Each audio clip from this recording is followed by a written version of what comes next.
Welcome children, class 4th Hindi chapter number 3. Today I will start new chapter number 3 robot की दुनिया. It's a very interesting chapter. आपने robot को TV में या फिल्मों में देखा भी है और आजकल रोबोटिक डांस फॉर्म भी चल रहा है. तो इस चैप्टर में हम रोबोट कैसे बनाए जाते हैं, किस तरह से काम करता है और मनुष्य की किस तरह से वो सहायता करता है वो हम इसमें पढ़ेंगे. तो आपको जहाँ मैं पढ़ाती हूँ वहाँ पर फिंगर रखनी है और उसे रीड करना है. चैप्टर का नेम है रोबोट की दुनिया. रोबोट की दुनिया हम मनुष्यों से अलग होती है क्योंकि वो हम जैसा नहीं, वो एक प्रकार का मशीनी मानव होता है. तो चलिए हमारा चैप्टर स्टार्ट करते हैं. मैं एक यंत्र मानव हूँ. आम भाषा में लोग मुझे रोबोट कहते हैं. मुझे देखकर तुम्हें हैरानी होगी कि मेरा रूप, रंग, आकार और शरीर तुमसे नहीं मिलता. फिर भी मैं तुम्हारी जैसे बहुत से कार्य कर सकता हूँ और वे कार्य भी जिन्हें तुम भी नहीं कर सकते हो. मेरा शरीर हाड़ मांस का नहीं बल्कि लोहा, इस्पात और प्लास्टिक से बना होता है. तो बच्चों, आपको इसमें समझ में आया कि रोबोट हमारे जैसा दिखता है लेकिन वो हमारे जैसा हार्ड मांस मतलब हड्डियों और मांस का नहीं बना होता है. वो किसका बना होता है? लोहा, इस्पात और प्लास्टिक का बना होता है. मेरी भी टांगें, भुजाएं और अंगुलियां हैं लेकिन ये सभी अंग धातुओं से बने हैं.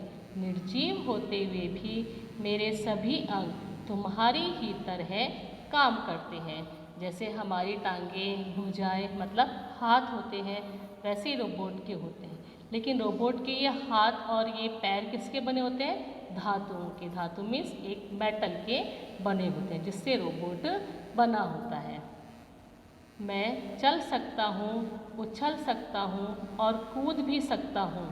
तुम्हारी तरह अपने हाथों और अंगुलियों से मैं मशीन के पुर्जे फिट कर सकता हूँ, बोझ उठा सकता हूँ और न जाने कितने ही काम कर सकता हूँ. तो बच्चों, यहाँ देखिए रोबोट कहना चाह रहा है कि वो हमारी ही तरह जल सकता है, कूद सकता है, उछल सकता है, बोझा उठा सकता है और न ही जाने कितने प्रकार के कार्य कर सकता है.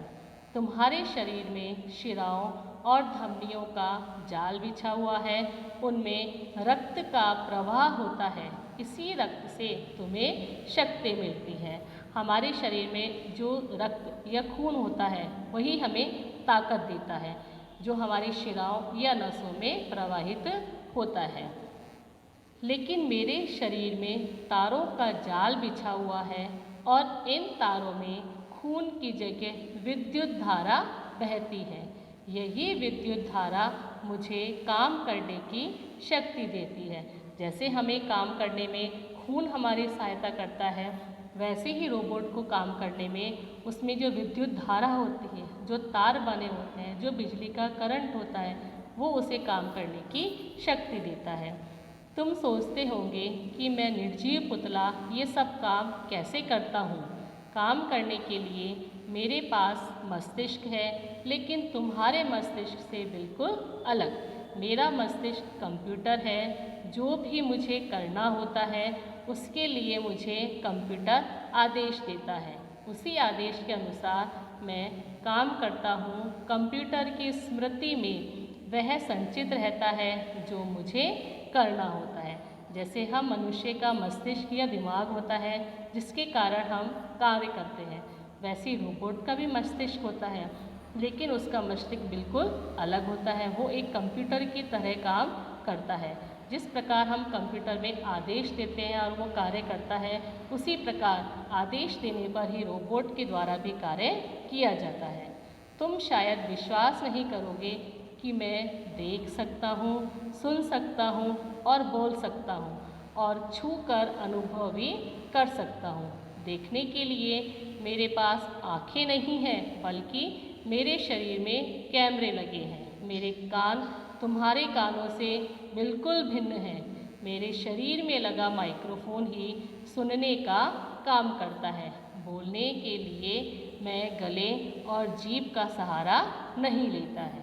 लेता। देखिए कंप्यूटर की भी आँखें होती है, सुन सकता है, बोल सकता है, लेकिन ये सभी कार्य वो एक मशीन के द्वारा करता है। उसमें माइक्रोफोन लगा होता है जिससे वो सुनता है और बोल सकता है। छूने का बोध मुझे विशेष प्रकार के स्पर्श संवेदियों द्वारा होता है। कुछ भी हो, हूँ तो मैं तुम्हारा ही बनाया हुआ मशीनी मानव। रोबोट क्या है? एक प्रकार का मशीनी मानव, जिसे किसने बनाया है? मनुष्यों ने बनाया है। दरअसल मैं तुम्हारा सेवक हूँ और मेरे जैसा सेवक तुम्हें कहीं मिल नहीं सकता। मैं भूखा प्यासा, बिना कुछ खाए पिए, सर्दी और गर्मी में बिना थके और बिना ऊबे अकेला ही काम करता रहता हूँ। जब तुम चाहो मुझसे काम ले सकते हो। काम करवाने के लिए मुझे बर्फीली ठंडक में भेज दो या पसीना लाने वाली तेज गर्मी में। मैं दोनों जगह एक जैसी गति से काम कर सकता हूँ। रोबोट एक प्रकार से मनुष्य का सेवक है या उसका दास है, लेकिन वो बिना भूख प्यास और कुछ खाए सर्दी गर्मी सभी मौसम में कार्य कर सकता है। इतना ही नहीं, मुझसे तुम किसी गंदे, विषैले और विषम वातावरण में भी काम ले सकते हो। मैं बिना छू चपड़ किए तुम्हारा काम करता रहूँगा। अगर हमें कहा जाए गर्मी और सर्दी में, तो रोबोट उसमें चू चपड़ मतलब बिना कुछ हिचके अपना कार्य कर सकता है। मैं तो तुम्हारा आज्ञाकारी सेवक हूँ जो बिना हिचक और विरोध के काम करता है। मैं अकेला ही 20-25 मजदूरों के बराबर काम कर सकता हूँ। जहाँ किसी बोझा को उठाने में 20-25 मजदूर काम करते हैं, रोबोट उस कार्य को अकेला ही कर सकता है। अब मैं तुम्हें उन कामों के विषय में बताता हूँ जो कोई भी हाड़ मास से बना मजदूर नहीं कर सकता, लेकिन मैं कर सकता हूँ। मैं सुलगती हुई भट्टी में हाथ डालकर लोहे की तपती हुई लाल सलाखों को अपने हाथ से पकड़ सकता हूँ। ऐसा करने पर मेरा हाथ नहीं जलता। यदि किसी भवन में आग लग जाए तो मैं बिना डरे और घबराए आग बुझाने के लिए उस भवन में प्रवेश कर सकता हूँ। देखिए रोबोट हमारा कितना काम करता है। जहाँ तेज भट्टी में या आग में मनुष्य नहीं जाता, वहाँ रोबोट बिना डरे और बिना जले जा सकता है। यदि किसी भवन में आग लग जाए तो मैं बिना डरे और घबराए आग बुझाने के लिए भवन में प्रवेश कर सकता हूँ।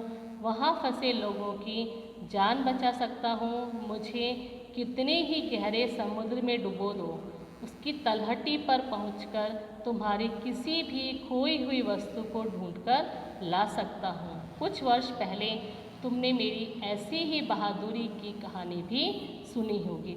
तो देखिए बच्चों, ये जो रोबोट है ये बिना थके, बिना सर्दी गर्मी की परवाह किए कार्य करता रहता है। उसे समुद्र की तलहटी में पहुंचा दो, तेज़ धूप में खड़ा कर दो, लेकिन उस पर असर नहीं होता। जब कनिष्क नामक विमान दुर्घटनाग्रस्त होकर सागर में डूब गया था, तो वह मैं ही था जो उसके मलबे को समुद्र की तलहटी से बाहर निकालकर लाया था। एक विमान था कनिष्क, वो सागर में डूबकर दुर्घटनाग्रस्त हो गया था, लेकिन मनुष्य का वहाँ जाना संभव नहीं था, तो रोबोट के द्वारा उसके मलबे को निकाला गया था। मनुष्य अपने बुद्धि के बूते पर चंद्रमा की सतह पर जा पहुँचा है। मैं ही उससे पहले चंद्रमा की सतह पर जाकर वहाँ की मिट्टी खोदकर लाया था। चंद्रमा पर जो यान गया था उसमें भी एक रोबोट गया था और वो चंद्रमा पर उतरकर वहाँ की मिट्टी खोदकर लाया था। चंद्रमा तो चंद्रमा, मैं तो मंगल ग्रह पर भी जा चुका हूँ। वाइकिंग तोप जो मंगल ग्रह के अध्ययन के लिए अमेरिका ने भेजा था, उसमें मैं ही था। मैंने ही मंगल ग्रह की सतह पर जाकर वहाँ की लाल मिट्टी खोजी थी और उसका परीक्षण करके पता लगाया था कि मंगल ग्रह पर कोई जीवन नहीं है।